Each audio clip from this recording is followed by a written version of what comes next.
ومن مظاهر تزييف الحقائق من طرف بعض وسائل الإعلام الإسبانية الفضيحة الإعلامية لوكالة الأنباء إيفي التي عمدت إلى تعميم صورة لأطفال غزة أثناء الغزو الإسرائيلي والادعاء بأنها مأخوذة في مدينة العيون. هذا الخطأ المهني الفادح اهتزت له الأوساط الإعلامية الوطنية والدولية التي تبين لها سوء نية الوكالة الإسبانية وقصدها الإساءة إلى بلادنا.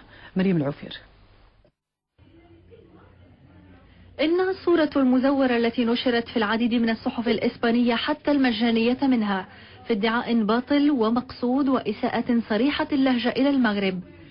الصورة خرجت من رحم وكالة الأنباء الإسبانية إيفي وتروج لفكرة أن هذين الطفلين هما من ضحايا أحداث العيون الأخيرة، غير أن الحقيقة أن الصورة قديمة وتعود ل4 سنوات خلت، حيث قادت إسرائيل هجوما على غزة تضرر من ويلاته أطفالها، وهي صورة سهلة التحميل من أحد المواقع الإلكترونية.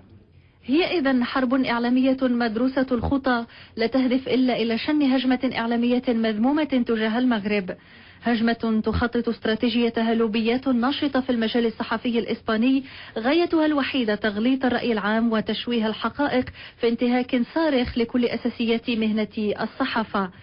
الخطأ المهني هنا واضح ومقصود، فالصورة أولا تعود للعام 2006 وهي ثانيا لأطفال ضحايا العدوان الإسرائيلي على غزة منذ 4 سنوات، ولا تمت للمغرب ولا للمغاربة بأي صلة تذكر لا في مدينة العيون ولا في غيرها. زد على ذلك أن وكالة الأنباء الإسبانية التي وزعت هذه الصورة لا تتوفر على أي مصور في مدينة العيون، حتى أنها قامت بتغطية الأحداث الأخيرة على مستوى الصور إما بتحميل مواد من بعض المواقع الإلكترونية أو بالاعتماد على مدونات بعض الأشخاص، حسب ما أكده موقع أندلس بريس الذي فضح زيف الادعاءات الإسبانية.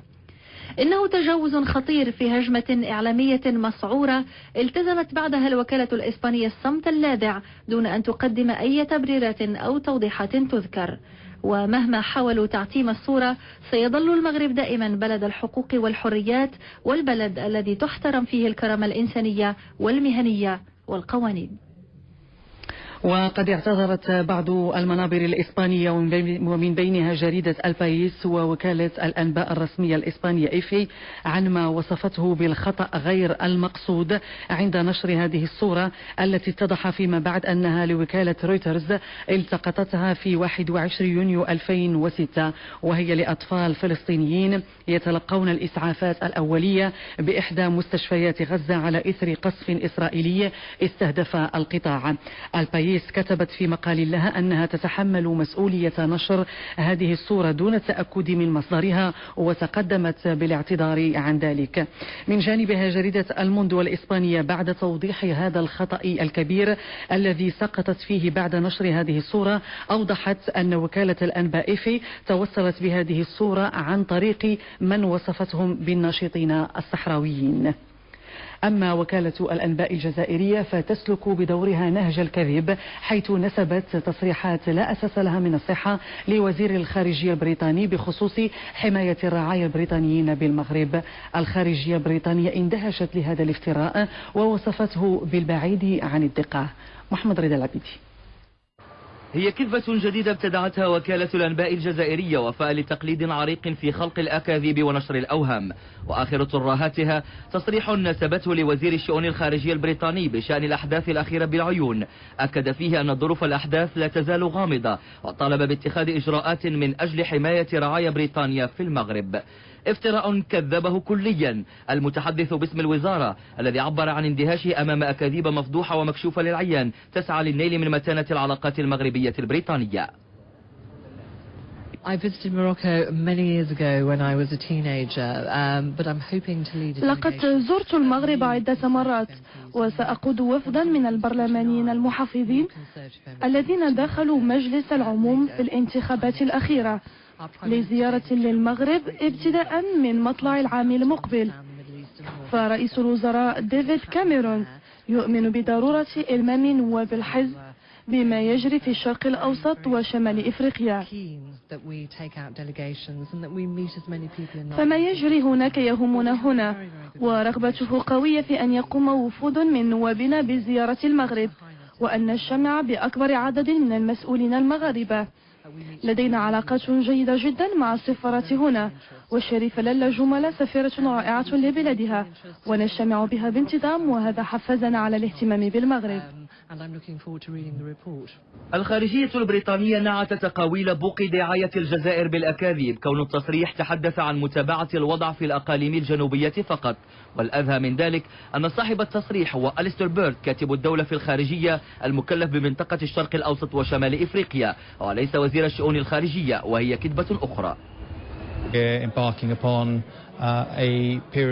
علاقتنا وروابطنا بالمغرب دخلت اليوم مرحلة جديدة تتعزز فيها وتتعمق أكثر فأكثر. أشعر بارتياح كبير إزاء موقف الائتلاف الحكومي إزاء تعميق هذه الروابط مع المغرب في المستقبل. افتراء جديد تحاول عبره الجزائر التي لم تعد أطماعها التوسعية تخفى على أحد، تحاول عبثا أن تحرف الحقائق في خطة إعلامية مدروسة لتشويه صورة المغرب، لكن السحر انقلب على الساحر، وكشفت الخارجية البريطانية زيف ادعاءات الجزائر، كما اكتشف المجتمع الدولي حقيقة تورط الجزائر وأذنابها في المس بوحدتنا الترابية. لم يرى أي أثر للرصاص داخل مخيم قديميزيك الذي فككته السلطات بالقرب من العيون. تصريح أدلى به لليومية الفرنسية لوموند في عددها الذي سيصدر غدا. وفي شهادة دامغة ضد ادعاءات البوليزاريو والموالين لها، أعرب هذا الممثل الخاص للأمين العام للأمم المتحدة عن اندهاشه لعدد قنينات غاز البوتان التي عاينها ضمن بقايا المخيم وعبوات استخدمت لإدرام النار، كما أكدت ذلك السلطات المحلية. وبالعيون، أعرب شيوخ القبائل الصحراوية في بيان لهم عن شجبهم واستنكارهم للمساس بالأمن العام ولكل التجاوزات والأعمال الشنيعة والتخريبية التي عرفتها مدينة العيون يوم الاثنين المنصرم، مطالبين بمعاقبة كل من ساهم أو شجع على ارتكابها. لنتابع. أولا، نستنكر ونشجب المساس بالأمن العام والإخلال بقواعده وكل التجاوزات وتأجيج الرعب والخوف لدى الساكنة، والذي كان من الأسباب الرئيسية فيما وقع من أعمال شنيعة ومضرة. ونطالب بمعاقبة من يساهم أو يشجع عليها.